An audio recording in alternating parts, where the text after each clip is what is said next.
Hello students, let us start very important topic of inorganic chemistry, that is ionization enthalpy, which also be known as ionization potential.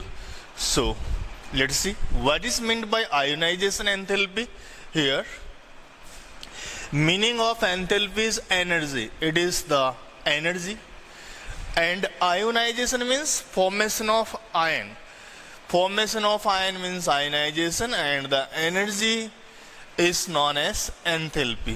तो ion का formation किसी भी atom से किस तरह से होता है? एटम में कोई न कोई न्यूक्लियस प्रेजेंट होगा, और न्यूक्लियस के चारों तरफ जो सेल होती हैं उन सेल्स के अंदर इलेक्ट्रॉन चक्कर लगाते हैं.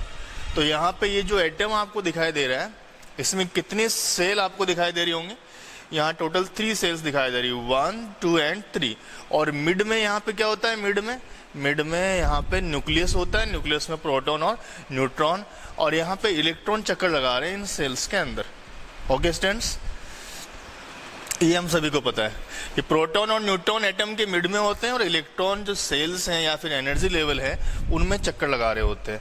Now this is the neutral atom, you can see. यहाँ पे आप देख सकते हो ये एटम कैसा है? न्यूट्रल एटम है.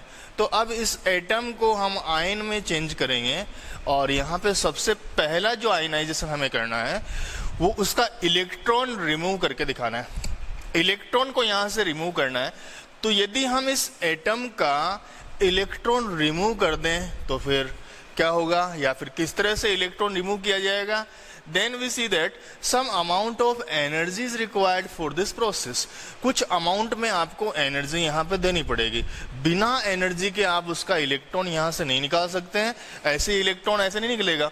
इलेक्ट्रॉन क्योंकि यहाँ पे न्यूक्लियस से बंधा हुआ है, न्यूक्लियस के अट्रैक्शन फोर्स से जुड़ा हुआ है, तो यहाँ पे जो न्यूक्लियस है वो वैलेंस शेल वाले इलेक्ट्रॉन पर और अंदर वाले इलेक्ट्रॉन्स पर सभी पर अट्रैक्शन फोर्स अप्लाई कर रहा है. तो इस वैलेंस शेल के इलेक्ट्रॉन को यहाँ से निकालने के लिए आपको कुछ अमाउंट में एनर्जी देनी पड़ेगी. आप यदि इसको पकड़ के खींचेंगे तो भी आपको जोर आएगा, उसी जोर का नाम एनर्जी है. मतलब पकड़ सकते नहीं है क्योंकि एटम दिखाई नहीं देता है. तो एटम से इलेक्ट्रॉन को निकालने के लिए जिस एनर्जी की रिक्वायरमेंट होती है उसी एनर्जी का नाम होता है आयोनाइजेशन एंथैल्पी. अब इसको हमें डिफाइन करना आना चाहिए. कैसे हम इसको डिफाइन करेंगे? What is meant bye ionisation enthalpy? The minimum energy required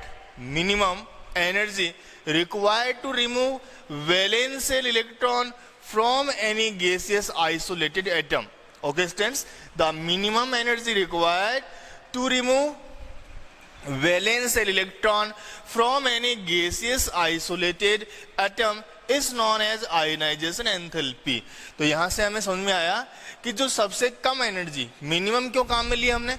मान लीजिए हमारे पास में एनर्जी के कुछ स्लॉट हैं, 100, 200, 300.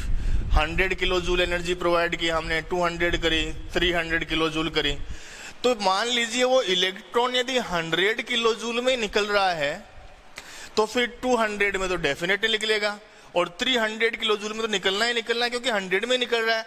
तो आयोनाइजेशन एंथैल्पी आप 300 को बताएंगे कि 200 को बताएंगे, या 100 को? 100 किलो जूल, क्योंकि जब इलेक्ट्रॉन 100 में निकल जाता है तो मिनिमम एनर्जी को ही तो हम आयोनाइजेशन बोलेंगे. 100 में निकल रहा है इसका मतलब 200 में निकलना ही है. 99 में सपोज नहीं निकल रहा है तो 99 उसकी आयोनाइजेशन एंथैल्पी नहीं है.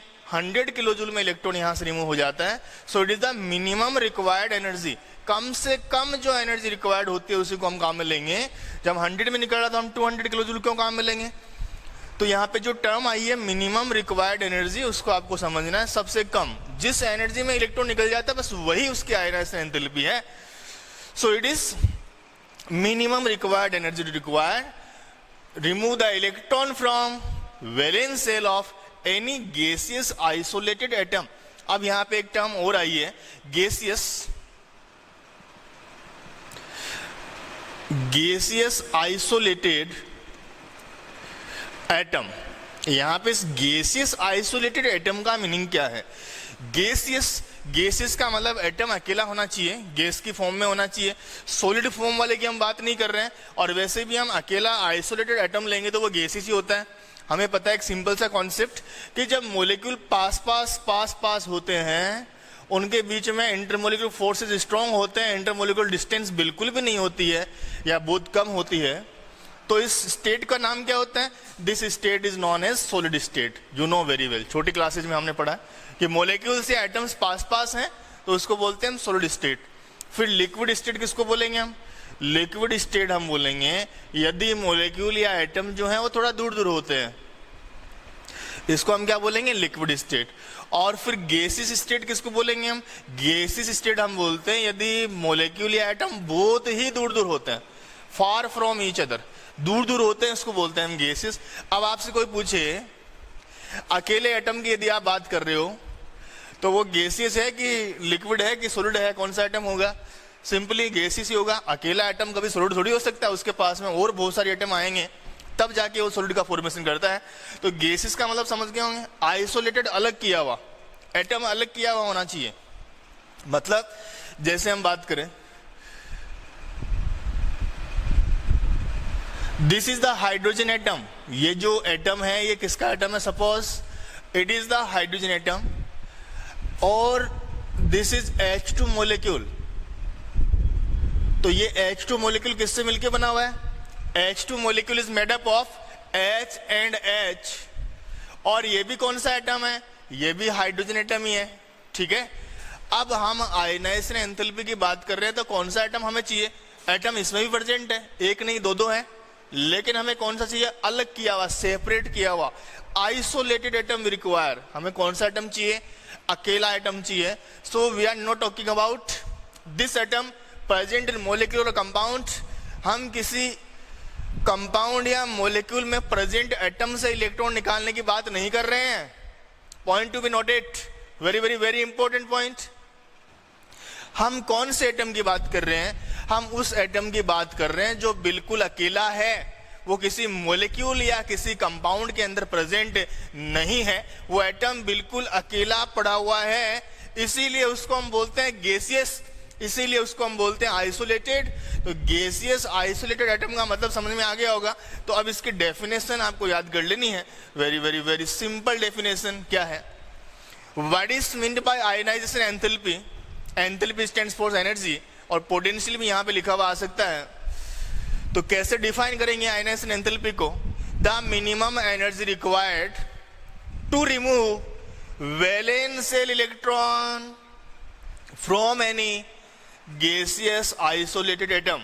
एक बार फिर से सुन लेना, गैसियस आइसोलेटेड एटम के वैलेंस शेल में पड़े हुए इलेक्ट्रॉन को, जो कि सबसे ढीला बंधा होता है, सबसे वीक अट्रैक्शन फोर्स से बंधा होता है, उस इलेक्ट्रॉन को निकालने के लिए हमने जो प्रयास किया, जो एनर्जी प्रोवाइड करी, उसी एनर्जी का, मिनिमम रिक्वायर्ड एनर्जी का नाम होता है ionisation enthalpy. Very very very important topic, बहुत ही सिंपल और बहुत ही इंपॉर्टेंट टॉपिक इनऑर्गेनिक केमिस्ट्री का। तो आपके टिप्स पे ये टॉपिक होना चाहिए। Now we see the representation of ionization enthalpy. कैसे इसको हम रिप्रेजेंट करेंगे आयनाइजेशन एंथैल्पी को, वो देखते हैं। आयोनाइजेशन एंथैल्पी को हम रिप्रेजेंट करते हैं डेल्टा आई एच से। Delta I H is the symbol of ionization enthalpy. ये डेल्टा आई एच जो आपको दिखाई दे रहा है, ये आयनाइजेशन एंथैल्पी का सिंबल है। ओके, डेल्टा का मतलब क्या होता है? ये डेल्टा क्यों यूज करते हैं हम? चेंज शो करने के लिए। जैसे मान लीजिए T2 minus T1 equal to आप क्या लिखते हो? Delta T. बाद का टेम्परेचर और पहले का टेम्परेचर दोनों को हमने क्या किया? दोनों का हमने चेंज देखा। T1 को T2 से सब्स्टिट्यूट किया तो हमें क्या मिला? Delta T. डेल्टा का मतलब change.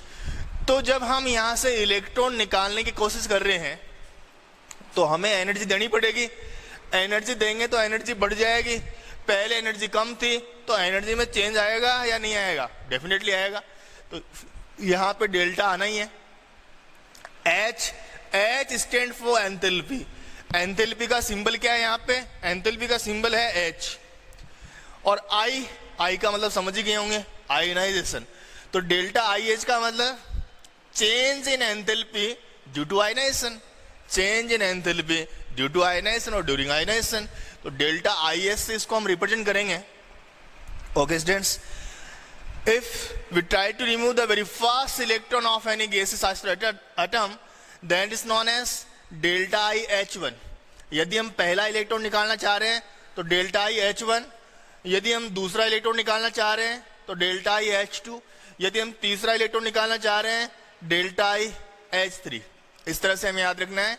Okay, delta I H3 लिखा हुआ तो इसका मतलब क्या हुआ, ionization enthalpy, okay, to remove third electron, तीसरा इलेक्ट्रॉन निकालने के लिए जो आयनाइजेशन एंथैल्पी है उसी का नाम है डेल्टा आई H3। तो ये डेल्टा आई H क्या होता है, इसका रिप्रेजेंटेशन होता है।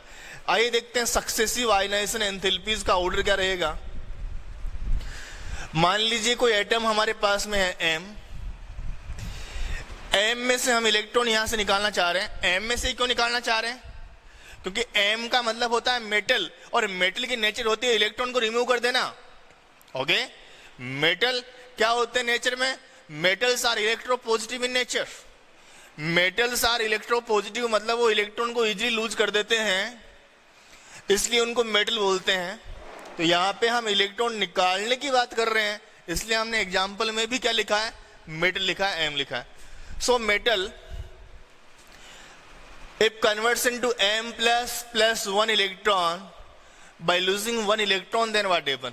यदि कोई मेटल है, उस मेटल में से एक इलेक्ट्रॉन निकल जाए और उस पर चार्ज आ जाए +1, तो यहां पर जो आयनाइजेशन एंथैल्पी काम में ली जा रही है उस आयनाइजेशन एंथैल्पी को हम क्या लिखेंगे, delta I H1। Okay students, पहला इलेक्ट्रॉन निकालने के लिए जो रिक्वायर्ड है ionisation enthalpy delta I H1 हम लिखेंगे, क्योंकि हम पहला इलेक्ट्रॉन निकाल रहे हैं। दूसरी बात, इफ M प्लस से हम एक इलेक्ट्रॉन और निकाल दें तो +1 तो चार्ज पहले से यहां पे आया हुआ है ही, +1, एक इलेक्ट्रॉन हमने और निकाल दिया तो एक इलेक्ट्रॉन से +1 और आ गया, +1 और +1 हो गया +2, तो यहां पे हो जाएगा M+2। ओके स्टूडेंट्स, तो ऐसा आयन जिसमें से एक इलेक्ट्रॉन पहले से ही आउट था, उसी में तो हम दूसरा इलेक्ट्रॉन निकाल सकते हैं। तो इसलिए यहां पे जो आयनाइजेशन एंथैल्पी यूज आ रही है उसको हम लिखेंगे delta I H2, second electron निकालने के लिए ionization enthalpy. Okay students, now M+2 से हम एक और इलेक्ट्रॉन यहां से यदि निकाल दें, then M+2 converts into M+3, M+2 converts into M+3, क्योंकि +2 चार्ज उस पर पहले से था, एक इलेक्ट्रॉन हमने निकाल दिया है बाहर, तो +2 में एक इलेक्ट्रॉन और निकलने से चार्ज आ गए यहाँ पे M+3, और यहाँ पे आयनाइजेशन एंथैल्पी काम आ रही है delta I H3। Okay students, तो सिंपल सी बात है, पहला इलेक्ट्रॉन निकालेंगे डेल्टा आई H1, दूसरा निकालेंगे डेल्टा आई H2 और तीसरा निकालेंगे डेल्टा आई H3। कोई प्रॉब्लम है नहीं, बहुत सिंपल सा कॉन्सेप्ट यहाँ पे आपके सामने प्रेजेंट है, बहुत सिंपल कॉन्सेप्ट। लेकिन क्वेश्चन ये नहीं है कि डेल्टा आई H1 क्या है, क्वेश्चन क्या है, क्वेश्चन ये है what is the successive order of ionization enthalpies. जो सक्सेसिव ऑर्डर है मतलब एक के बाद हम एक यदि इलेक्ट्रॉन निकालते जा रहे हैं तो ये आयनाइजेशन एंथैल्पी है 1 2 3, इनका ऑर्डर क्या रहेगा, डिक्रीजिंग या इंक्रीजिंग, जैसा भी हो। कहने का मतलब सिंपल लैंग्वेज में आपको यहां से देख करके ये फाइंड आउट करना है कि इन तीनों कंडीशंस के अंदर हम सभी में एक एक इलेक्ट्रॉन निकाल रहे हैं, कंडीशन सेम है। ऐसा नहीं कि एक में ही हमने 3 इलेक्ट्रॉन निकाल दिए, नहीं, यहां भी एक इलेक्ट्रॉन आउट किया, यहां भी एक किया, यहां भी एक इलेक्ट्रॉन आउट किया है, तो सभी में एक एक इलेक्ट्रॉन आउट हुआ है। इसका मतलब क्या जो सभी आयनाइजेशन एंथैल्पीज हैं कौन कौन सी, delta I H1, delta I H2, delta I H3, ये जो सभी आयनाइजेशन एंथैल्पीज हैं, क्या ये आयनाइजेशन एंथैल्पीज इक्वल हैं एक दूसरे के, सारी इक्वल है, या फिर डेल्टा आई H1 ज्यादा है या फिर डेल्टा H1 कम है, डेल्टा H3 मैक्सिमम है, ये हमें यहाँ से आइडेंटिफाई करना है। इसी को बोलते हैं successive order of ionization enthalpies. तो ये आपको पता होना चाहिए। तो आइए चेक करते हैं। सभी कंडीशन में एक इलेक्ट्रॉन निकल रहा है। तो हमें देखने से लग रहा है कि सभी ionization enthalpy delta H1, delta H2, delta H3 equal होनी चाहिए। लेकिन क्या रियल में ऐसा होता है? नहीं, रियल में ऐसा नहीं होता है। सभी में इलेक्ट्रॉन एक ही निकल रहे हैं, लेकिन आयनाइजेशन एंथैल्पीज जो है सबकी वैल्यू बराबर नहीं है।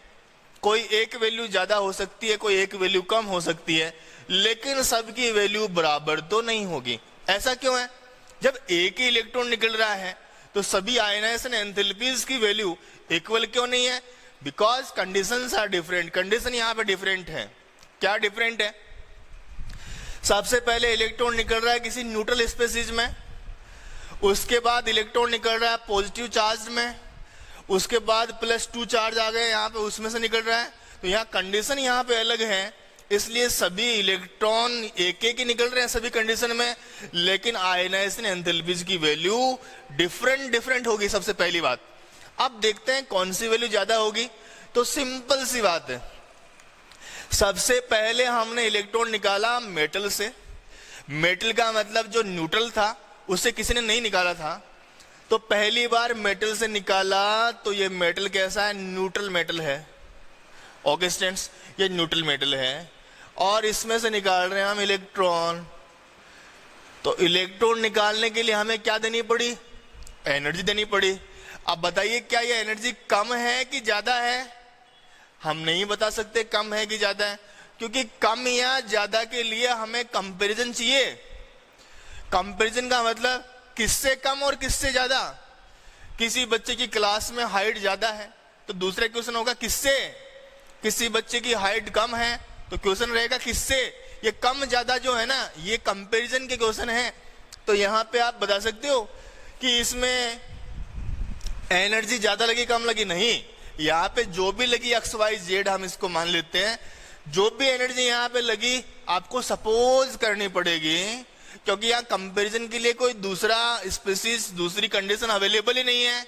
तो हमें इसको क्या करना पड़ेगा? सपोज करना पड़ेगा कि सबसे पहले हमने न्यूट्रल मेटल में से इलेक्ट्रॉन निकाला तो एनर्जी देनी पड़ी, और वो एनर्जी थी XYZ। ओके स्टूडेंट्स, X ही मान लेते हैं, ये सफिशियंट है। वो एनर्जी कितनी थी? इक्वल टू कितना था? X था। ओके, जब न्यूट्रल में से निकाला। लेकिन दूसरी कंडीशन हमारे पास में क्या आ गई? दूसरी कंडीशन हमारे पास में ये आ गई कि हम इलेक्ट्रॉन निकाल रहे हैं उस एटम, उस स्पेसीज में से जिसमें से एक इलेक्ट्रॉन पहले से निकला हुआ है और उस पे पॉजिटिव चार्ज प्रेजेंट है। उस पे कैसा चार्ज प्रेजेंट है? पॉजिटिव चार्ज प्रेजेंट है, और उसमें से एक इलेक्ट्रॉन पहले से निकला हुआ है। ओके स्टूडेंट्स, एक इलेक्ट्रॉन पहले से ही निकला हुआ है उसमें से। अब उसमें से इलेक्ट्रॉन निकालेंगे तो फिर क्या होगा? हमें ज्यादा एनर्जी खर्च करनी पड़ेगी। क्यों? क्योंकि उसका पॉजिटिव चार्ज है। अब इस पॉजिटिव चार्ज का मतलब क्या हुआ? इसका मतलब हम समझते हैं, ध्यान से देखना। सपोज ये मेटल है और इस मेटल के अंदर 10 प्रोटॉन और 10 इलेक्ट्रॉन है। सपोज किया हमने, सिर्फ 10 प्रोटॉन और 10 इलेक्ट्रॉन है। 20 कर लेते हैं इसको, थोड़ा 20 चल रहा है। 20 प्रोटॉन और 20 इलेक्ट्रॉन है इस एटम में, और मान लीजिए हमने इसका एक इलेक्ट्रॉन निकाल दिया। ध्यान से समझना इस पॉइंट को। एक इलेक्ट्रॉन निकाल दिया तो बताओ प्रोटॉन कितने हो जाएंगे? प्रोटॉन उतने रहेंगे, क्योंकि प्रोटॉन हमने निकाले नहीं है। तो फिर इलेक्ट्रॉन कितने हो जाएंगे? इलेक्ट्रॉन हो जाएंगे 19। ऑगस्टेंस 19 इलेक्ट्रॉन यहां पे बचेंगे। अब देखिए कंडीशन क्या होगी। प्रोटॉन है 20 प्रोटॉन, मतलब यहां पे जो यूनिटी के अंदर बैठे हुए हैं वो प्रोटॉन कितने हैं? 20, और बाहर की साइड इलेक्ट्रॉन कितने हैं? 19। पहले क्या था?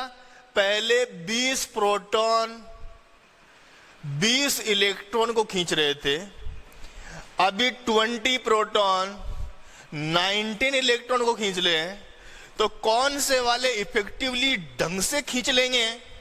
कौन से वाले खींच लेंगे? नीचे वाली कंडीशन में। क्यों? क्योंकि यहां पे आपकी बात न्यूक्लियर चार्ज बढ़ गया।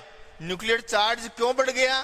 क्योंकि इलेक्ट्रॉन कम हो गए, तो इलेक्ट्रॉन कम हुए तो प्रोटॉन यहां पे ज्यादा नजर आने लगे। प्रोटॉन बढ़े नहीं है, प्रोटॉन पहले भी 20 थे, अभी भी 20 है, लेकिन इलेक्ट्रॉन के कम हो जाने से अब प्रोटॉन की संख्या ज्यादा नजर आने लगी, और प्रोटॉन ज्यादा हो गए, इलेक्ट्रॉन कम हो गए, तो यहां पे हम बोलेंगे कि इसका न्यूक्लियस का चार्ज, न्यूक्लियर चार्ज बढ़ गया।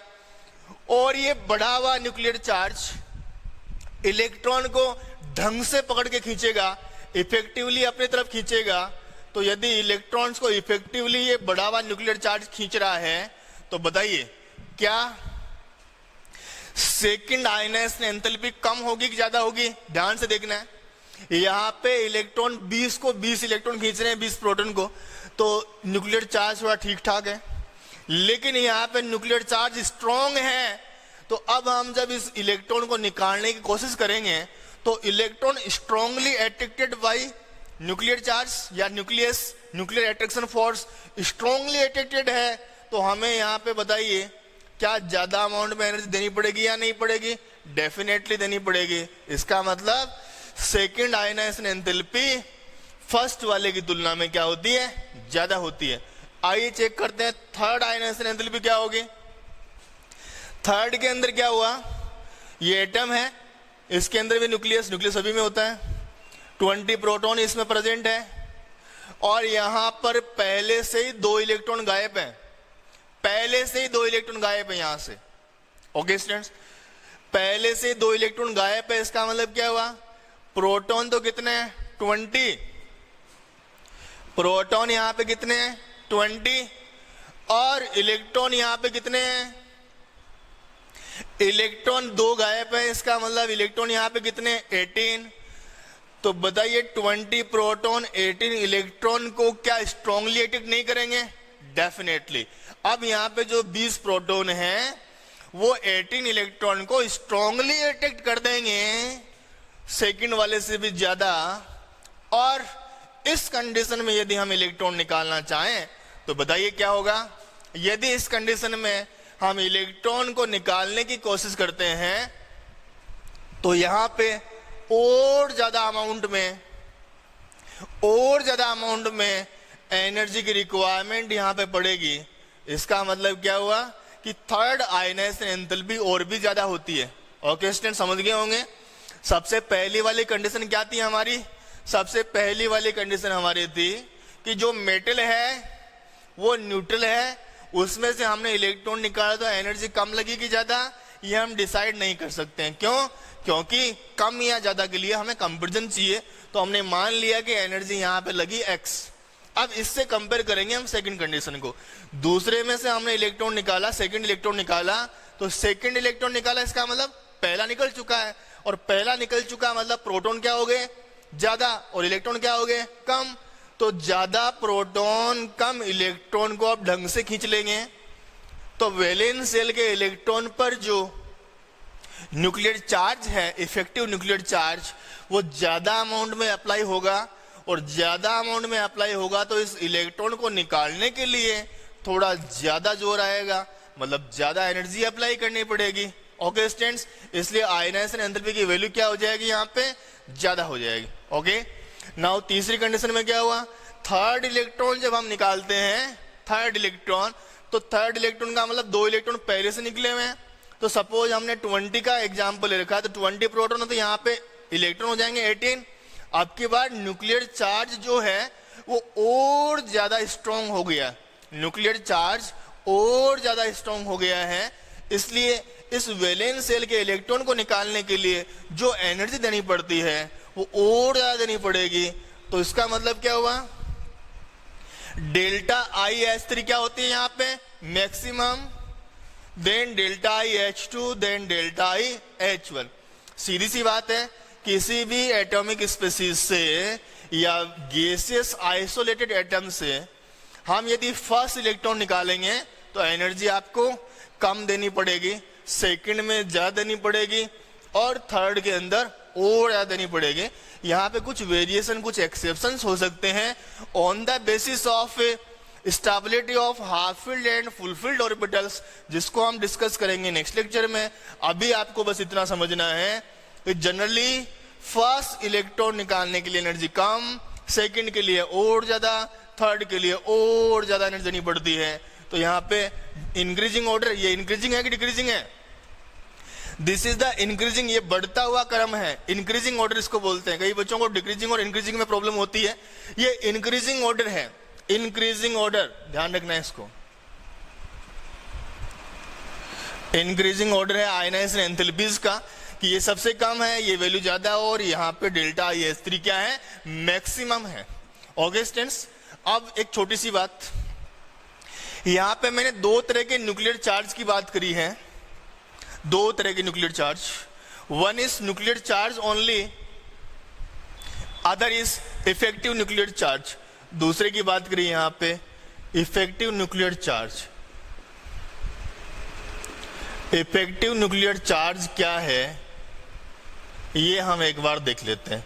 इसको हम बोलते हैं Z effective. Effective nuclear charge is known as Z effective, it is known as Z effective. क्या होता है जेड इफेक्टिव? इसको ध्यान से देखना है, तो शॉर्ट में बता दिया जाएगा आपको, बाद में डिटेल से हम देखेंगे। Distance, this is the atom, ये एटम है, ये इसका न्यूक्लियस है। न्यूक्लियस में प्रोटॉन भी होते हैं, न्यूट्रॉन भी होते हैं। प्रोटॉन का चार्ज पॉजिटिव और इलेक्ट्रॉन यहाँ पे इसके चारों तरफ चक्कर लगा रहे होते हैं। तो बहुत सारी सेल यहाँ पे हो सकती है, इलेक्ट्रॉन प्रोटॉन की चारों तरफ चक्कर लगा रहे हैं। अब यहाँ पे जो ये न्यूक्लियस है उसके अंदर प्रोटॉन पड़े हुए हैं, वो क्या करते हैं? इस इलेक्ट्रॉन को भी खींच रहा है, इसको भी खींच रहा है, और वैलेंस सेल के भी इलेक्ट्रॉन को खींच रहा है। लेकिन एक चीज ध्यान से समझनी है कि वैलेंस सेल के इलेक्ट्रॉन को जब ये प्रोटॉन खींचेगा तो यहाँ जितने प्रोटॉन है उतना पूरा चार्ज यहाँ तक नहीं, पूरा अट्रैक्शन फोर्स वहां तक नहीं पहुंच पाता है, पूरा अट्रैक्शन फोर्स नहीं पहुंच पाता है। मान लीजिए यहाँ 20 प्रोटॉन है, तो 20 प्रोटॉन का न्यूक्लियर चार्ज क्या हो गया? 20 प्रोटॉन का अट्रैक्शन क्या हो गया? Nuclear charge.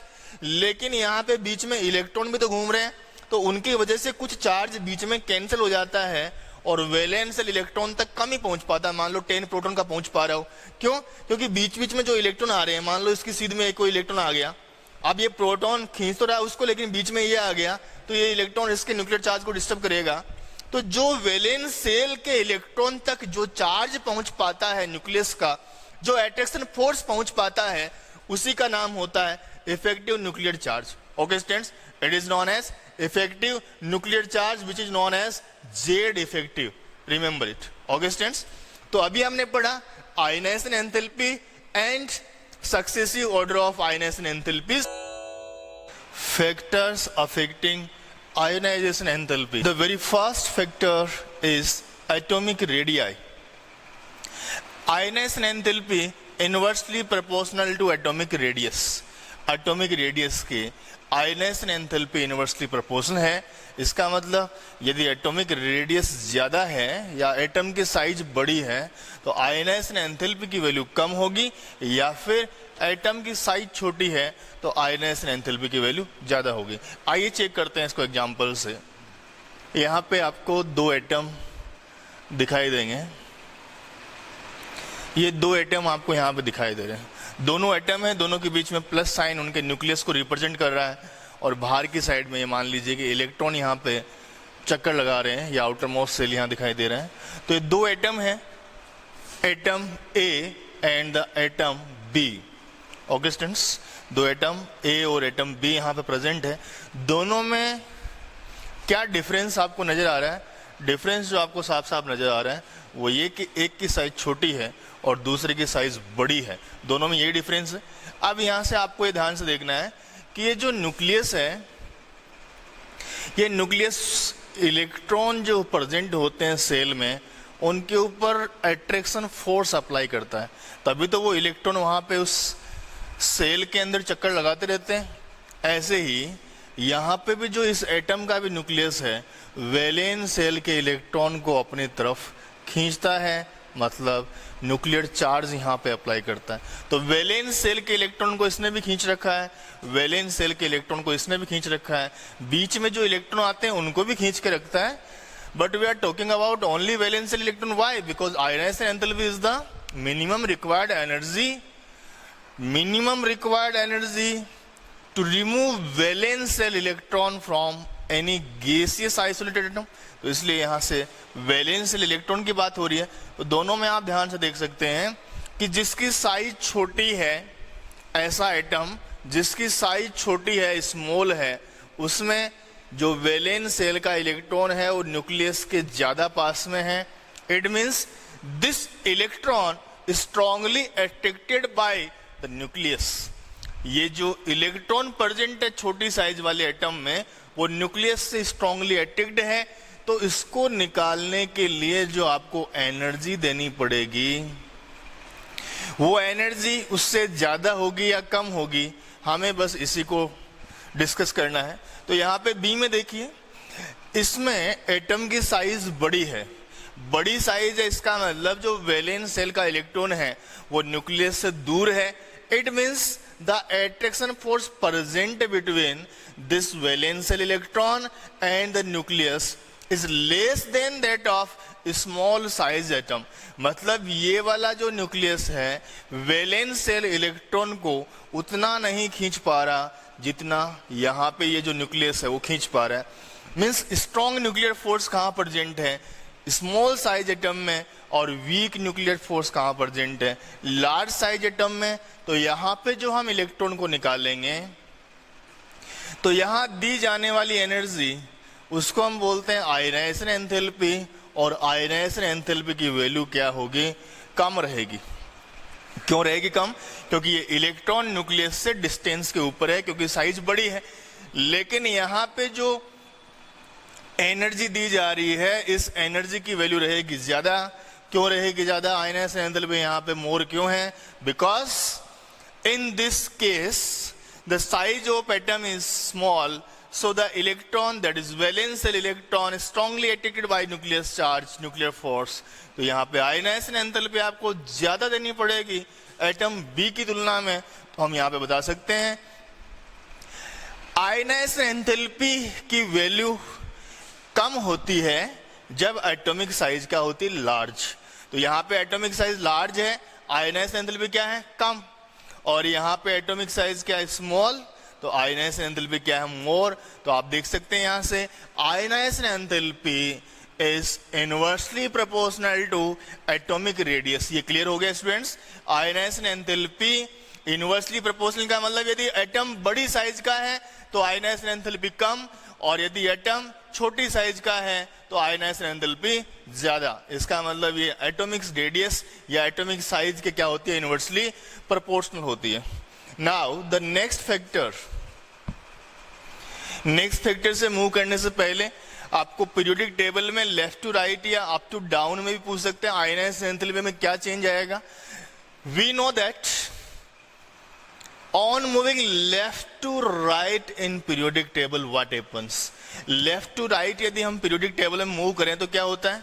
Left to right periodic table में मूव करने से एटम की साइज डिक्रीज हो जाती है, atomic size decreases. Always remember it. Okay students, on moving left to right in period of periodic table atomic size decreases. और atomic size यदि decrease हो जाएगी then we can say that ionisation enthalpy left to right move करने पर क्या हो जाएगी?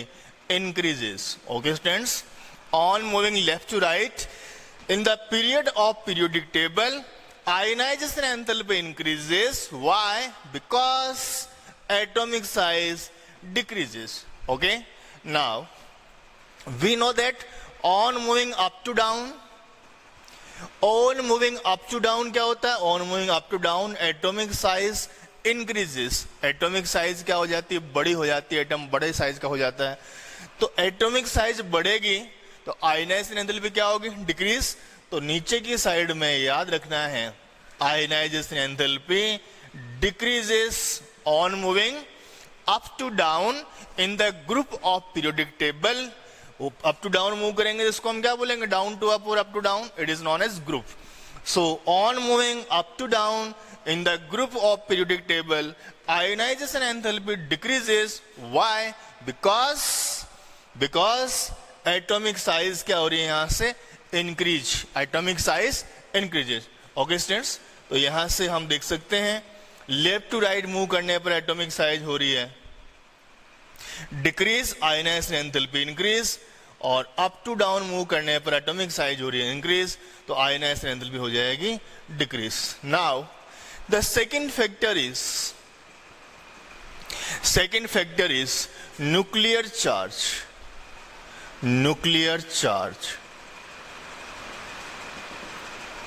The next factor is nuclear charge.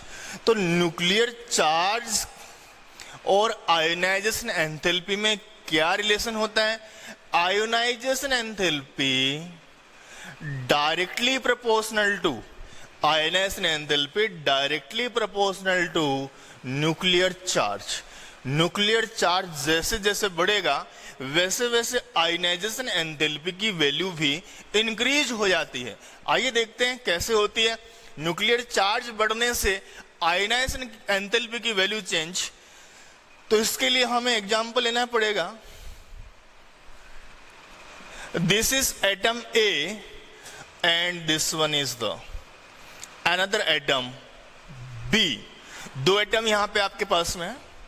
यहां पे जो पॉजिटिव साइन है दोनों ही केस में, positive sign represents the nucleus of atom, और वैलेंस सेल का इलेक्ट्रॉन भी आपको यहां पे दिखाई दे रहा है.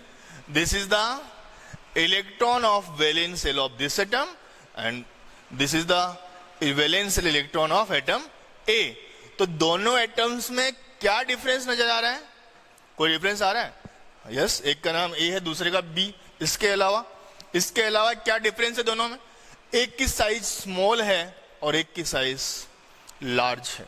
बड़ी साइज का आइटम और छोटी साइज का आइटम, यहां पे साइज का डिफरेंस है. तो आइए देखते हैं न्यूक्लियर चार्ज कौन सी कंडीशन में रहेगा strong. Here electron is closer to nucleus. Electron nucleus के पास में है, सो स्ट्रॉन्ग न्यूक्लियर चार्ज. मतलब ये हुआ कि इस केस के अंदर न्यूक्लियर चार्ज क्या है? न्यूक्लियर चार्ज क्या है यहाँ पे? हाई है. न्यूक्लियर चार्ज क्या है यहाँ पे? High. Because electron, which electron? Valence shell electron is closer to the nucleus, so this nucleus can attack the valence electron effectively, strongly. So here nuclear charge कैसा है? nuclear charge is strong और high. तो nuclear charge ज्यादा है. अब ऐसी condition में जब इस न्यूक्लियस ने वैलेंस सेल के इलेक्ट्रॉन को स्ट्रांगली अपनी तरफ खींच रखा है, ऐसी कंडीशन में क्या ये इलेक्ट्रॉन इजीली बाहर निकलेगा? नो, क्योंकि न्यूक्लियस ने इसको स्ट्रांगली खींच रखा है, स्ट्रांग न्यूक्लियर चार्ज है. तो हमें एनर्जी ज्यादा देनी पड़ेगी या कम देनी पड़ेगी? ज्यादा देनी पड़ेगी. तो न्यूक्लियर चार्ज यदि ज्यादा है तो आयनाइजेशन एंथैल्पी भी क्या होगी? ज्यादा होगी. Okay students, now the case of atom B. Atom B के केस में क्या हो रहा है? Valence shell electron is weakly attracted by nucleus. ये जो न्यूक्लियस है इससे valence shell electron weakly attracted है. मतलब यहाँ पे वीक न्यूक्लियर चार्ज प्रेजेंट है. ऐसा क्यों हुआ? क्योंकि एटम की साइज क्या है? बड़ी साइज होने से ये जो इलेक्ट्रॉन है वैलेंस सेल का, वो न्यूक्लियस से डिस्टेंस पर प्रेजेंट है, दूरी पर प्रेजेंट है, और ये दूर पड़ा हुआ इलेक्ट्रॉन न्यूक्लियस से स्ट्रांगली नहीं खींचा जाएगा. इसका मतलब ये जो चार्ज है न्यूक्लियस का वो वीक है, और ऐसी कंडीशन जब वीक न्यूक्लियर चार्ज प्रेजेंट होगा तो सिंपल सी बात है, ये इलेक्ट्रॉन इजीली निकल जाएगा. क्योंकि फोर्स कैसा है? वीक. तो थोड़ी सी एनर्जी में इलेक्ट्रॉन निकल जाएगा. इसका मतलब वीक न्यूक्लियर चार्ज का मतलब क्या हुआ? If nuclear charge less, then ionization enthalpy also less. Nuclear charge यदि कम है तो आयनाइजेशन एंथैल्पी की वैल्यू भी क्या होगी, कम होगी, क्योंकि यहाँ पे वीक बॉन्ड बना हुआ है तो इजीली इलेक्ट्रॉन निकल जाएगा। और न्यूक्लियर चार्ज हाई है, स्ट्रॉन्ग है, तो आयनाइजेशन एंथैल्पी की वैल्यू भी क्या रहेगी, हाई रहेगी। ओके स्टूडेंट्स, तो ये था second factor affecting ionisation enthalpy, that is nuclear charge. याद रखना है ionisation enthalpy directly proportional to nuclear charge. Okay students, ionization enthalpy directly proportional to nuclear charge.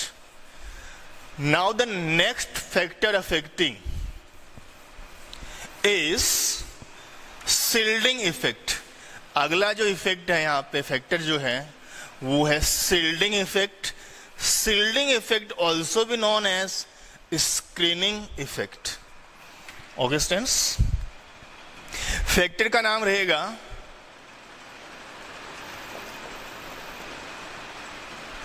shielding effect, and shielding effect also be known as screening effect.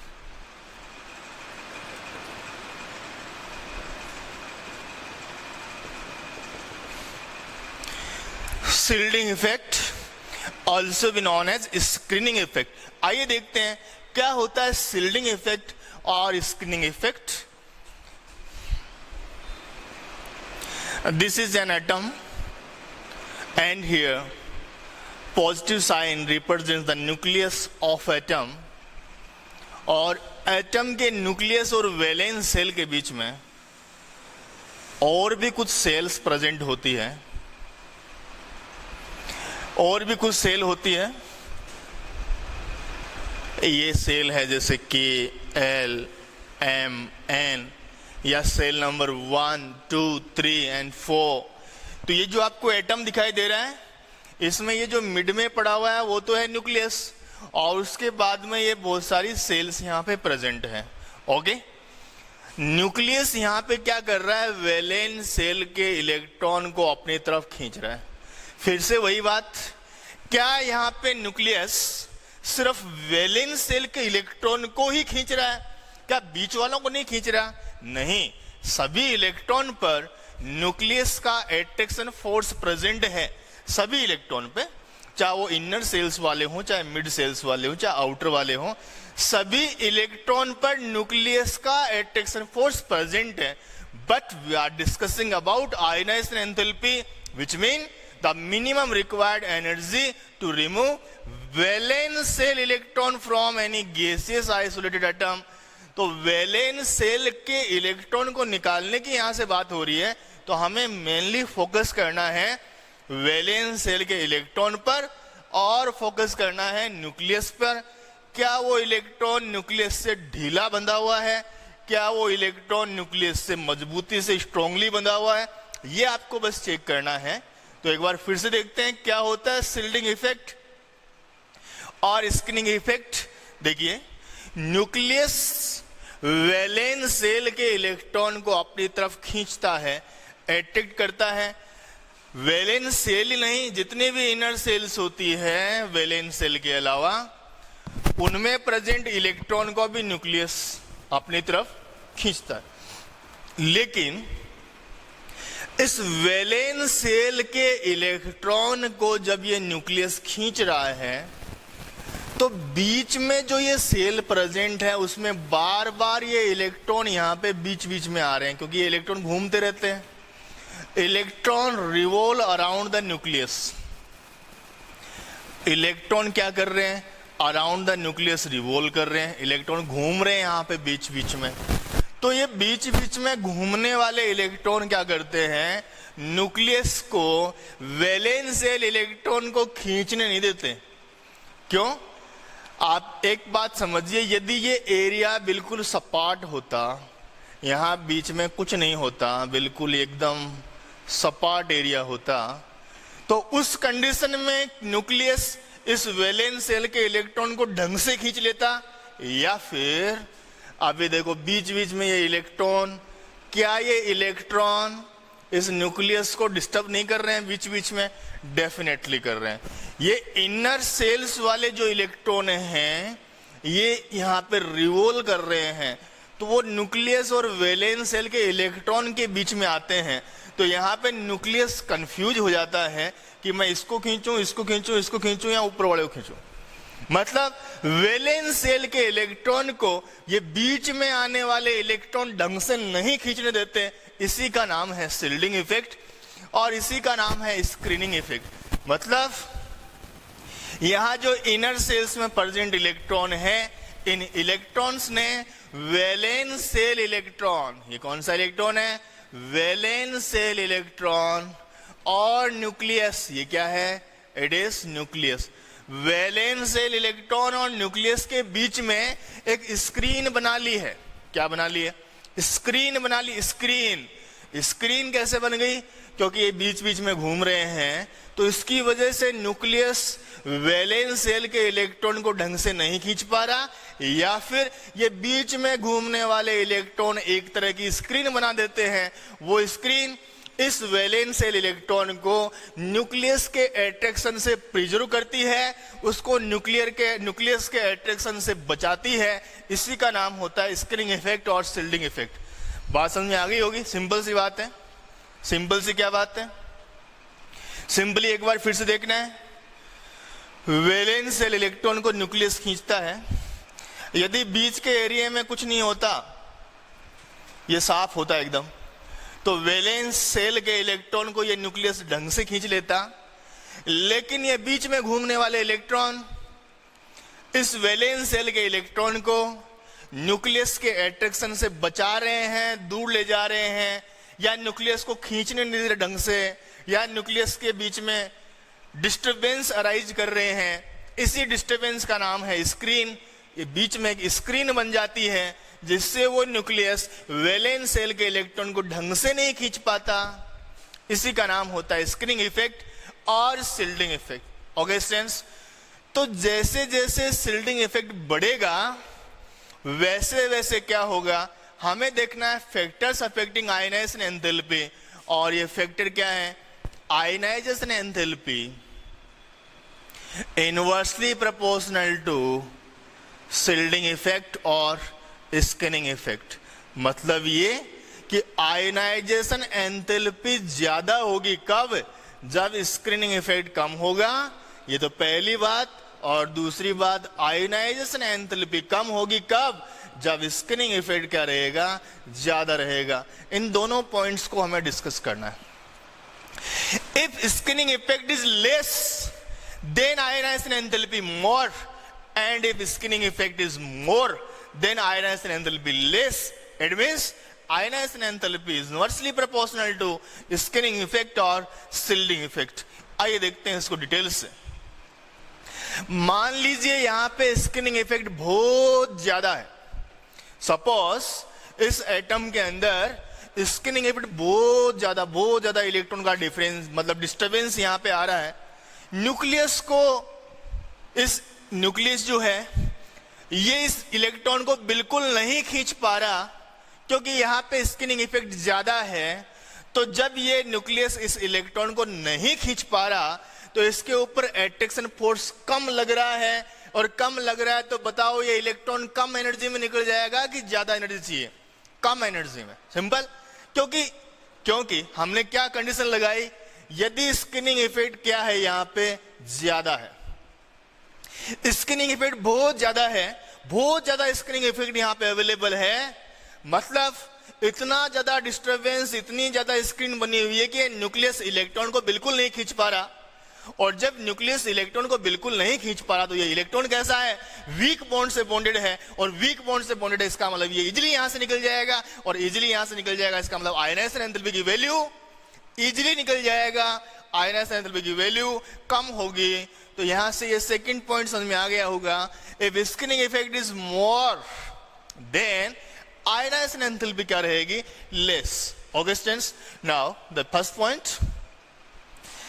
If skinning effect is less, यदि skinning effect यहां पे कम है, मतलब ये बीच का जो ये disturbance आपको दिखाई दे रहा है ये कम है, बहुत ज्यादा कोई डिस्टरबेंस नहीं आ रहा, मतलब न्यूक्लियस आराम से इस इलेक्ट्रॉन को खींच रहा है, ढंग से खींच रहा है, मजबूती से खींच रहा है, स्ट्रांगली खींच रहा है, तो स्क्रीनिंग इफेक्ट कम है तो न्यूक्लियस इलेक्ट्रॉन को मजबूती से खींचेगा, और यदि ये स्ट्रांगली खींचेगा तो इलेक्ट्रॉन यहां से इजीली नहीं निकलेगा, क्योंकि वो स्ट्रांगली खींच रहा है। क्योंकि स्क्रीनिंग इफेक्ट कम है, इसलिए आपको यहां पर जो एनर्जी देनी पड़ेगी, आयनाइजेशन एनर्जी, आयनाइजेशन एंथैल्पी, वो ज्यादा देनी पड़ेगी।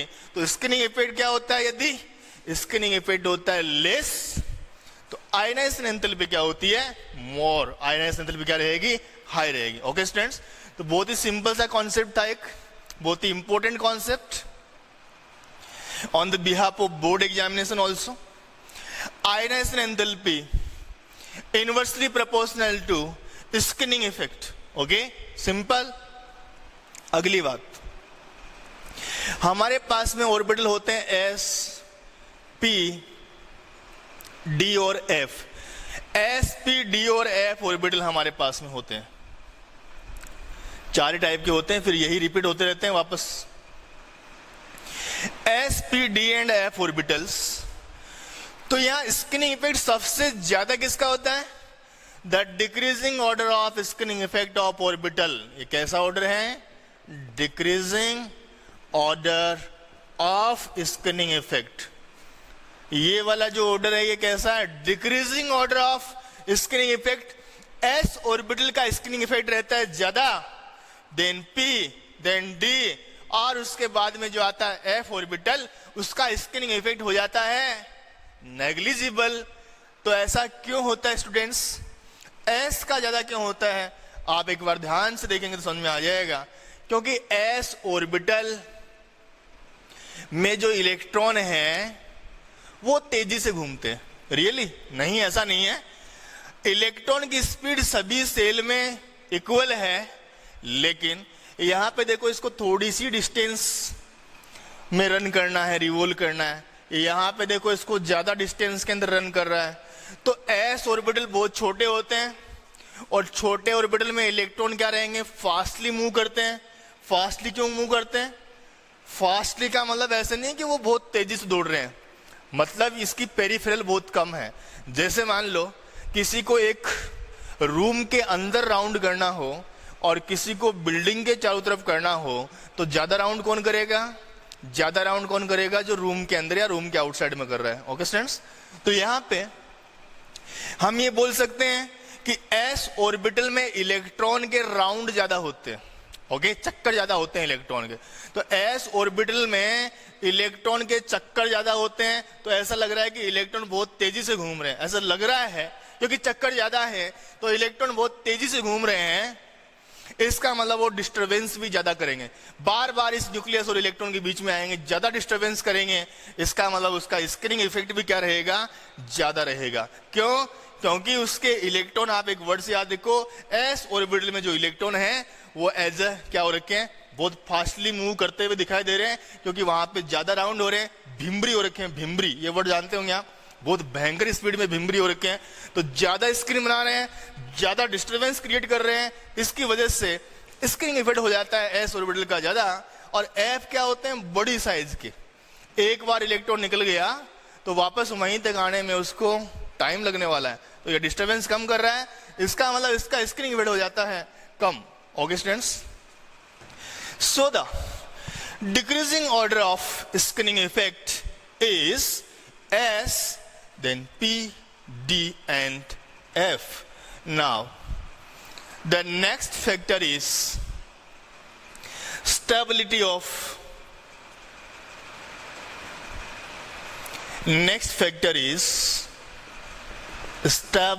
of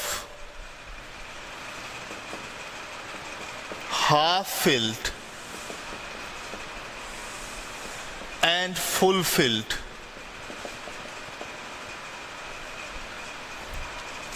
orbitals.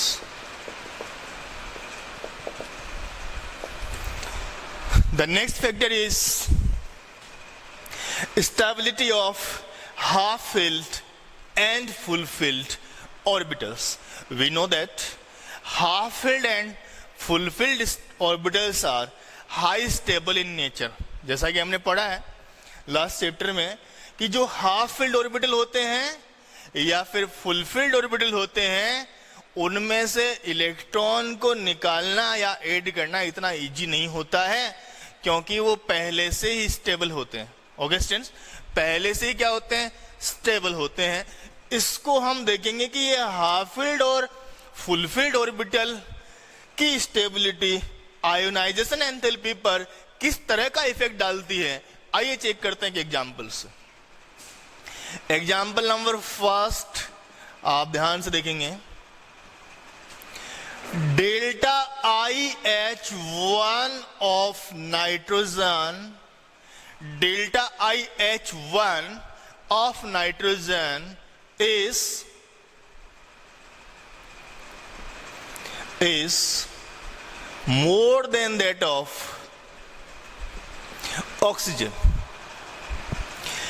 Delta IH1 of nitrogen is more than that of oxygen. Okay students, ये क्वेश्चन है, हमें इसको एक्सप्लेन करना है कि ऐसा क्यों होता है। एक्सप्लेन, इसको आपको एक्सप्लेन करना पड़ेगा। ऐसा यदि क्वेश्चन आ जाए तो हम समझना चाहते हैं कि हाफ फील्ड और फुल फील्ड ऑर्बिटल यदि कहीं प्रेजेंट है तो उसकी स्टेबिलिटी का आयनाइजेशन एंथैल्पी की वैल्यू पर क्या इफेक्ट पड़ता है। तो हमने एक क्वेश्चन लिया, delta IH1 of nitrogen greater than that of oxygen, ये हमें समझना है। हमें देखना होगा कि इसकी पोजीशन क्या है पीरियोडिक टेबल में। We know that lithium, beryllium, boron, carbon, nitrogen and oxygen. Periodic table के पीरियड में पहले आता है नाइट्रोजन और उसके बाद में आता है ऑक्सीजन। ओके स्टूडेंट्स, हमने एक टॉपिक पढ़ा, factor affecting ionisation enthalpy inversely proportional to atomic size. पढ़ा कि नहीं पढ़ा? पढ़ा था कि आयनाइजेशन एंथैल्पी इनवर्सली प्रोपोर्शनल होती है एटॉमिक साइज के। एटॉमिक साइज के इनवर्सली प्रोपोर्शनल होती है कौन? Ionisation enthalpy. तो यहां पे देख के बताइए साइज बड़ी किसकी है, नाइट्रोजन या oxygen? On moving left to right in periodic table atomic size decreases. इसका मतलब नाइट्रोजन की साइज तो है बड़ी और ऑक्सीजन की साइज है छोटी। ओके, क्योंकि लेफ्ट टू राइट मूव करने से एटम की साइज क्या हो जाती है, डिक्रीज। तो लेफ्ट में कौन प्रेजेंट है, नाइट्रोजन, और राइट साइड में कौन प्रेजेंट है, ऑक्सीजन। तो लेफ्ट टू राइट मूव करने पर साइज होती है डिक्रीज। तो नाइट्रोजन की साइज बड़ी, ऑक्सीजन की साइज छोटी। ओके, ऑक्सीजन छोटी साइज का है। अगली बात, we know that ionisation enthalpy inversely proportional to atomic size. तो एटॉमिक साइज जिसकी कम है उसकी आयनाइजेशन एंथैल्पी होनी चाहिए ज्यादा, और जिसकी साइज बड़ी है उसकी आयनाइजेशन एंथैल्पी होनी चाहिए कम।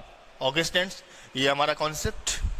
आयनाइजेशन एंथैल्पी कम किसकी होनी चाहिए, जिसकी एटॉमिक साइज बड़ी है, और आयनाइजेशन एंथैल्पी ज्यादा किसकी होनी चाहिए, जिसकी एटॉमिक साइज क्या है, छोटी है। ओके, सिंपल सी बात है। लेकिन क्वेश्चन में यहां उल्टा दिया हुआ है। हमारे कॉन्सेप्ट के अकॉर्डिंग नाइट्रोजन की आयनाइजेशन एंथैल्पी होनी चाहिए कम और ऑक्सीजन की होनी चाहिए ज्यादा, मोर। लेकिन क्वेश्चन में दिया हुआ है नाइट्रोजन की ज्यादा और ऑक्सीजन की कम, मतलब कोई ना कोई गड़बड़ यहाँ पे है। तो उसी गड़बड़ को हमें चेक करना है कि क्या यहाँ पे इरेगुलरिटी आई है, क्यों डेविएशन आया यहाँ पे आयनाइजेशन एंथैल्पी में। The question is delta IH1 of nitrogen greater than that of oxygen. Actually it should be like this, that oxygen की डेल्टा IH1 ज्यादा होनी चाहिए नाइट्रोजन से। तो ऐसा होना चाहिए, होना चाहिए, ऐसा होना चाहिए। लेकिन रियल में ऐसा नहीं होता है। रियल में तो नाइट्रोजन की ज्यादा होती है। तो ऐसा क्यों होता है, आइए इसको चेक करते हैं। करें, नाइट्रोजन और ऑक्सीजन में क्या डिफरेंस है, हम उसी डिफरेंस को ऑब्जर्व करेंगे। The electronic configuration of nitrogen is 1s2 2s2 2p3 because the atomic number of nitrogen is 7. Configuration is 1s2. 2s2 and 2p3, 1, 2 and 3. And the electronic configuration of oxygen due to atomic number at 1s, 2s, 1s2, 2s2, 2p4. So here orbital orientation is 2p4, 1, 2, 3 and 4.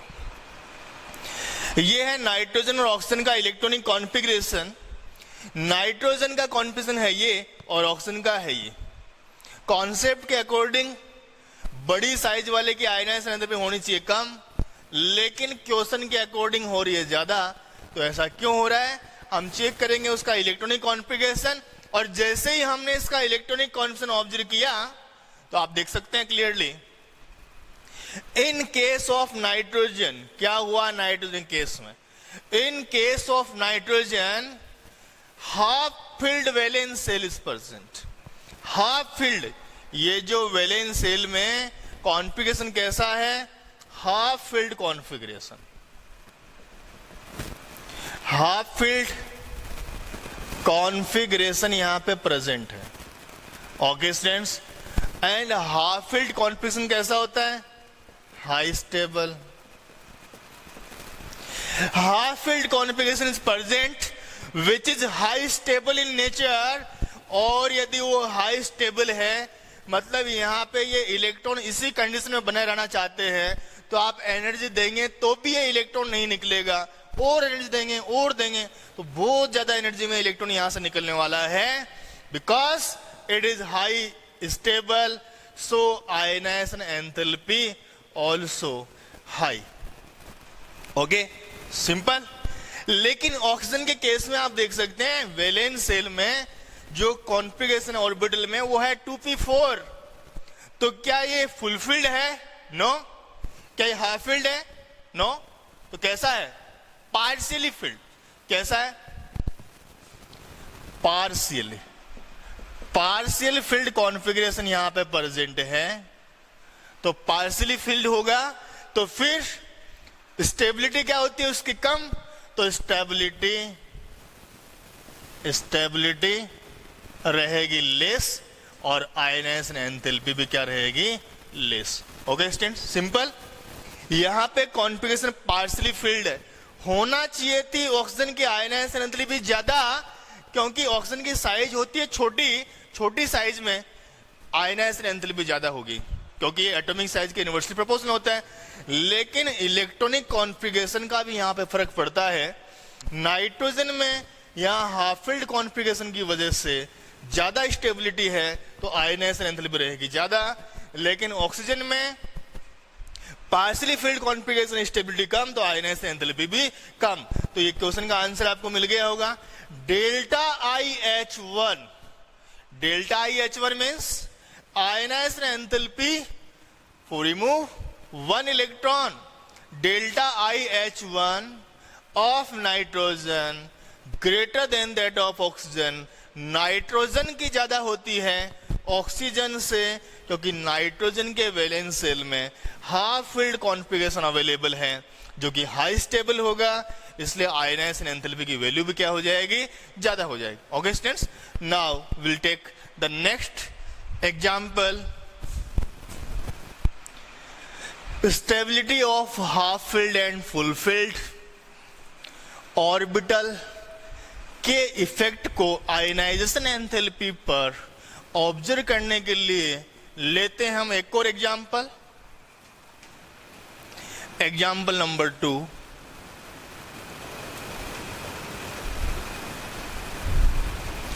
आइए लेते हैं दूसरा example. हम देख रहे हैं stability, और stability के लिए दूसरा एग्जांपल है delta IH2 of oxygen greater than that of nitrogen. Why? Okay students, question number 2 is delta IH2 of oxygen greater than that of nitrogen. Why? Delta H2 का मतलब सेकेंड आयनाइजेशन एंथैल्पी। दूसरी यहां पे लिखा हुआ है साफ साफ delta H2, 2 means second. Second का मतलब पहला इलेक्ट्रॉन निकला हुआ है तभी तो सेकेंड निकालने की बात होगी। तो याद रखना सेकेंड आयनाइजेशन एंथैल्पी यहां से पूछी जा रही है, इसका मतलब 1 electron already out of the element और this atom. So delta H2 of oxygen greater than that of nitrogen. Why ऐसा क्यों होता है? तो हम देखते हैं फिर से कॉन्फ़िगरेशन नाइट्रोजन का और ऑक्सीजन का। तो यहां पे नाइट्रोजन का कॉन्फ़िगरेशन होता है 1s2 2s2 2p3, okay. But we are talking about delta H2, so N plus. Delta H2 का मतलब दूसरा इलेक्ट्रॉन निकालने के लिए एनर्जी, मतलब एक इलेक्ट्रॉन वहां से निकला हुआ तभी तो दूसरे की बात होगी, इसलिए एक इलेक्ट्रॉन हम निकाल के देखेंगे configuration 1s2 2s2 and 2p2। Now the orbital orientation is 2 electron and again in 2p orbital 2 electron, okay। Now the next example is oxygen. Electronic configuration of oxygen is 1s2 2s2 and 2p4, but we are talking about delta H2। सो एक electron यहां से already out है क्योंकि हम दूसरा electron निकालने की बात कर रहे हैं। सो डेल्टा H2 में कॉन्फिगरेशन हो जाएगा 1s2 2s2 2p3। 2p4 था लेकिन हम कॉन्फिगरेशन लिख रहे हैं O प्लस का, प्लस का मतलब एक इलेक्ट्रॉन पहले से आउट हो गया है तो 4 हो जाएगा कन्वर्ट 3 में। Now orbital orientation is 2 electron and 3 electrons, okay students, 2 2 and 3, simple. अब यहां पे देखते हैं कंडीशन क्या है। कंडीशन यहां पे question delta H2 of oxygen greater than that of nitrogen. अब की बार ऑक्सीजन की दूसरी आयनाइजेशन एंथैल्पी नाइट्रोजन से ज्यादा हो गई है, क्यों? तो देखते हैं इसका रीजन क्या है। पहला रीजन, लेफ्ट साइड में आता है नाइट्रोजन और राइट साइड में आता है ऑक्सीजन। सिंपल, लेफ्ट साइड में नाइट्रोजन है उसकी साइज होती है बड़ी, ऑक्सीजन की साइज होती है छोटी। क्यों? Because on moving left to right atomic size decreases. तो नाइट्रोजन जो होता है बड़ी साइज का होता है और ऑक्सीजन छोटी साइज का होता है। तो यहां से देखने से भी आपको लग रहा है कि ऑक्सीजन की आयनाइजेशन एंथैल्पी ज्यादा ही होनी चाहिए क्योंकि ऑक्सीजन छोटी साइज का है। अब इसका कॉन्फ़िगरेशन हम चेक करते हैं, करें चेक। सेकेंड आयनाइजेशन एंथैल्पी की बात हो रही है और वो ऑक्सीजन की ज्यादा है। क्यों? क्योंकि ऑक्सीजन का आप जब कॉन्फ़िगरेशन देखेंगे तो यहां पे आपको मिल रहा है 2p3 कॉन्फ़िगरेशन, और 2p3 कॉन्फ़िगरेशन कैसा है? हाफ फील्ड कॉन्फ़िगरेशन यहां पे आपको मिल रहा है। Half filled configuration means high stable configuration. Half filled configuration means high stable configuration. So ionization enthalpy क्या रहेगी? इसकी हाई रहेगी। सिंपल। तो ऑक्सीजन की आयनाइजेशन एंथैल्पी सेकंड वाली ज्यादा क्यों होती है? क्योंकि एक इलेक्ट्रॉन निकलने के बाद में ऑक्सीजन इस बार किस फॉर्म में आ जाता है? हाफ फील्ड फॉर्म में आ जाता है। और हाफ फील्ड यदि कॉन्फिगरेशन है तो वहां पे आयनाइजेशन एंथैल्पी ज्यादा होगी क्योंकि हाफ फील्ड कॉन्फिगरेशन की स्टेबिलिटी होती है ज्यादा। लेकिन नाइट्रोजन का एक इलेक्ट्रॉन निकलने के बाद में ये किस कंडीशन में आ गया? 2p2। और 2p2 का मतलब यहां पे कैसा कॉन्फिगरेशन है? पार्शली फील्ड कॉन्फिगरेशन है। और पार्शली फील्ड कॉन्फिगरेशन होगा तो लेस स्टेबल, और लेस स्टेबल होगा तो आयनाइजेशन एंथैल्पी भी क्या रहेगी? कम। इसलिए नाइट्रोजन की होती है कम दूसरी वाली, और ऑक्सीजन की होती है ज्यादा, क्योंकि ऑक्सीजन में फर्स्ट इलेक्ट्रॉन निकालने के बाद में जब हम दूसरा इलेक्ट्रॉन निकालते हैं तो कंडीशन मिलती है आपको कुछ इस तरह की 2p3 that is half filled high stable configuration is observed here. लेकिन नाइट्रोजन केस में पहला इलेक्ट्रॉन निकालने के बाद में जब हम दूसरा इलेक्ट्रॉन निकालते हैं तो कंडीशन आपको मिलती है 2p2 means partially field condition. Okay students, the next question is delta I H1 that is first ionization enthalpy of beryllium is greater than that of boron, explain why।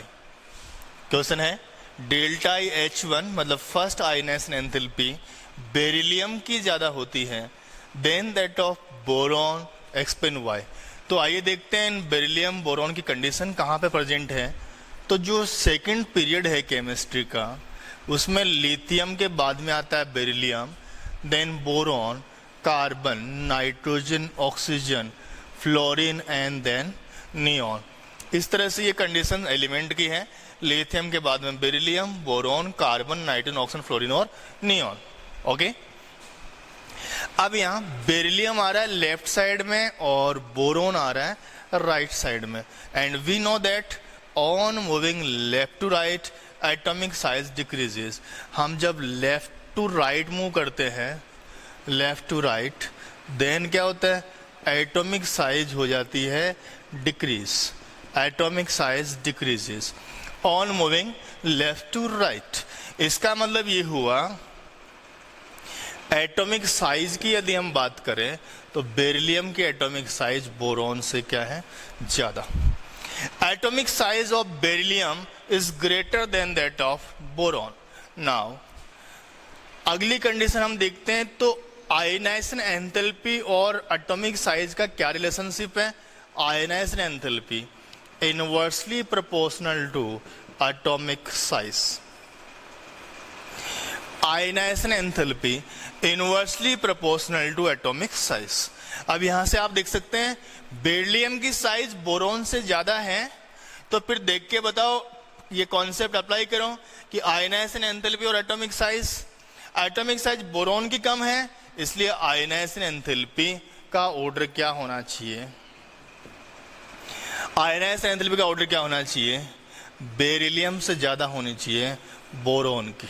Okay, ionization enthalpy होनी चाहिए, should be, होती नहीं है, होनी चाहिए, boron की ज्यादा होनी चाहिए बेरिलियम से। क्यों?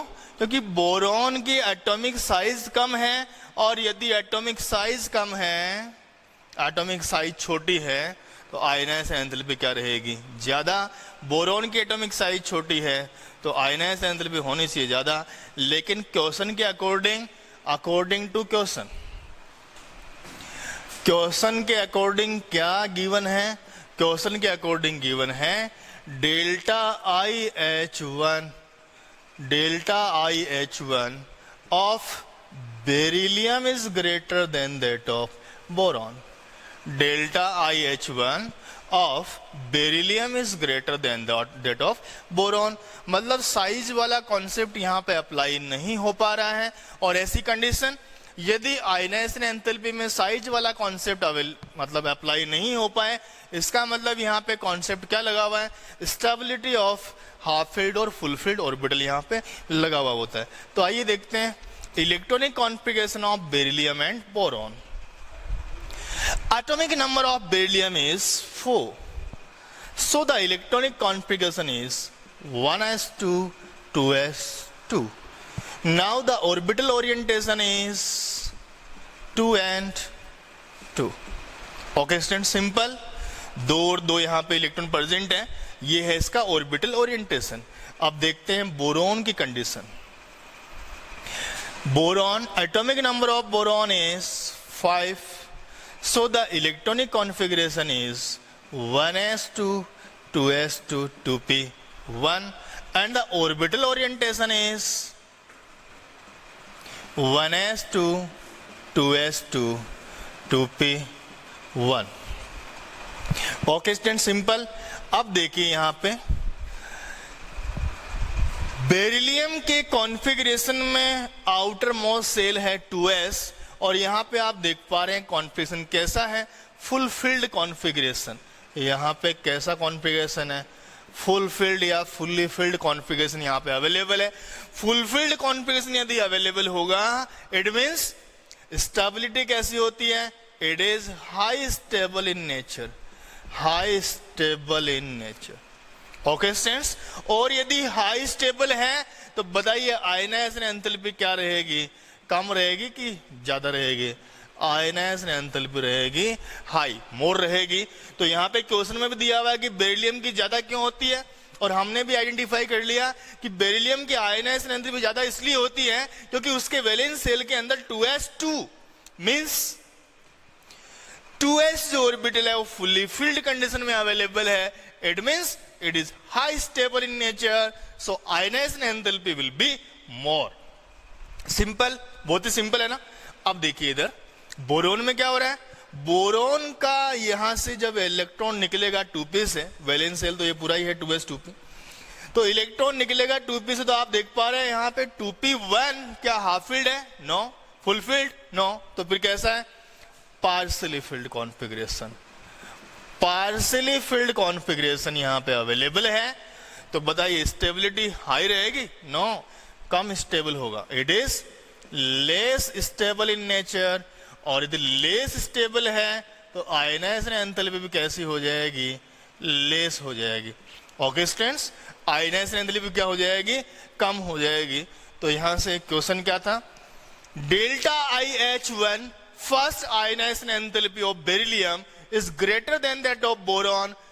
बेरिलियम की ज्यादा होती है क्योंकि उसके वैलेंस शेल में फुलफिल्ड कॉन्फ़िगरेशन प्रेजेंट है, तो वो हाई स्टेबल होगा, आयनाइजेशन एंथैल्पी भी ज्यादा होगी। बोरॉन की कम होती है क्योंकि उसके वैलेंस शेल में पार्शियली फिल्ड कॉन्फ़िगरेशन होता है, लेस स्टेबल होता है, तो आयनाइजेशन एंथैल्पी भी क्या होगी? कम होगी। तो अभी हमने देखा फुलफिल्ड कॉन्फ़िगरेशन का आयनाइजेशन एंथैल्पी के ऊपर क्या प्रभाव पड़ता है, क्या इफेक्ट आता है। ओके स्टूडेंट्स, तो फैक्टर्स अफेक्टिंग आयनाइजेशन एंथैल्पी में ये फैक्टर था इलेक्ट्रॉनिक कॉन्फ़िगरेशन का, कि किस तरह से हाफ फील्ड और full filled orbital ionisation enthalpy को अफेक्ट करते हैं। यदि आपको फुल फील्ड या हाफ फील्ड कॉन्फ़िगरेशन का कोई एग्जांपल दिया जाए तो आपको एटॉमिक साइज को प्रीफर नहीं करना है, आपको high stability means half field या फुल फील्ड कॉन्फ़िगरेशन को प्रीफर करना है। Thank you so much.